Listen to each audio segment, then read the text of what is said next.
from Rome.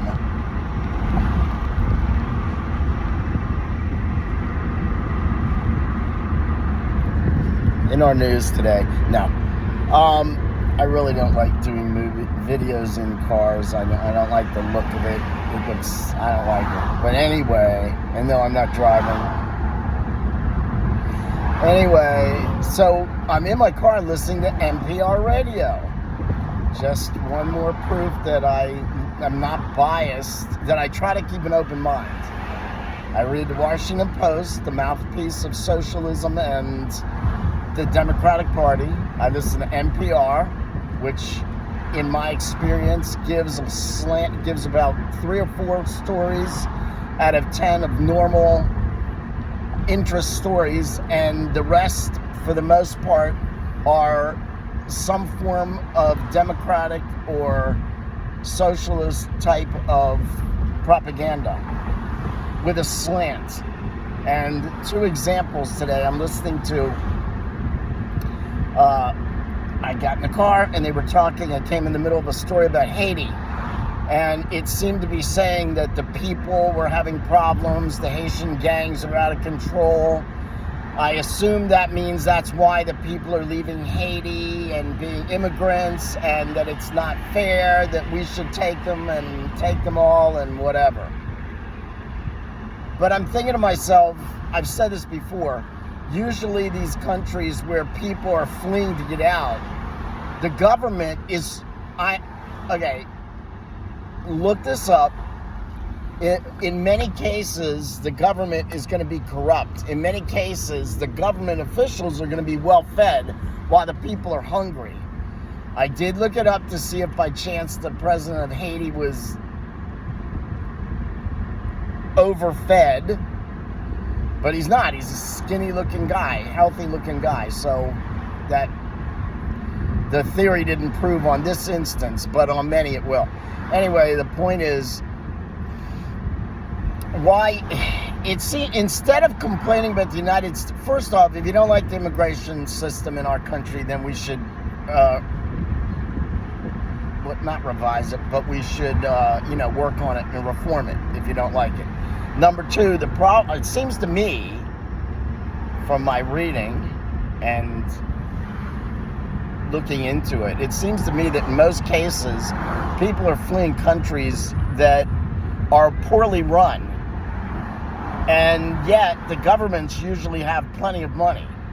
The governments usually are being fed. So maybe the problem isn't that the United States doesn't take in all the world, but that the governments and the countries around the world start taking care of themselves, which is, I think, what the European Union found, and what the whole point of Trump trying to keep out of these 2 conflicts, these major conflicts, or the Ukrainian situation, and saying, look, Europe, this is your problem. This is in your yard. You fix it. What the heck is NATO for anyway? So, yeah, it seems to me that maybe there should be more accountability, and the people that are in charge of these countries should actually be in charge and be responsible and held accountable, instead of it's usually people in government in countries where it's going poorly end up with more money themselves. Their bank accounts get bigger. That's a little suspicious. So, yeah, again, I don't like making these videos. They had another one on NPR. So, secondary, NPR is slanted instead of just, again, this story seemed to be saying that the United States is somehow morally responsible. And in a way, everyone's morally responsible for bad things happening. But the first people responsible should be the people in charge of the country, the government. They're the ones who have to make the decisions for their people, not for enriching their own bank accounts.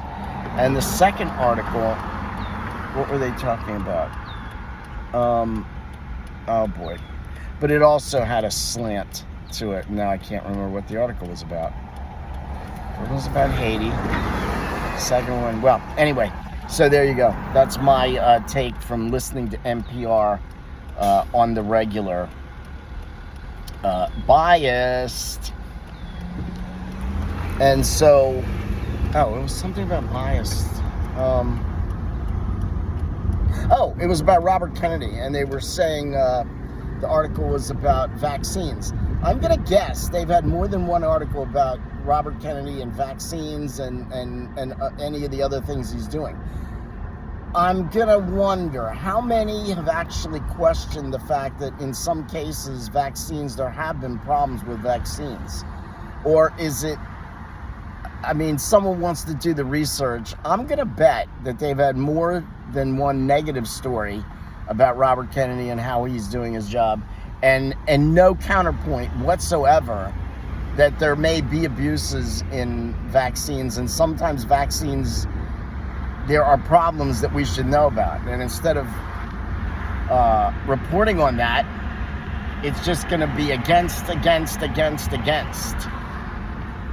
And that doesn't seem like a good, fair reporting. If I want to know the story about vaccines, I shouldn't hear 6 stories about how vaccines are great and this and that, which I think vaccines are good, generally. But sometimes there's abuse.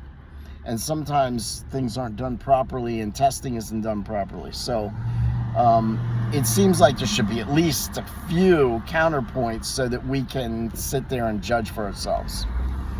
Again, just my opinion and just the way it looks to me. Let's ask the saints to pray for us. Please pray for the souls in purgatory.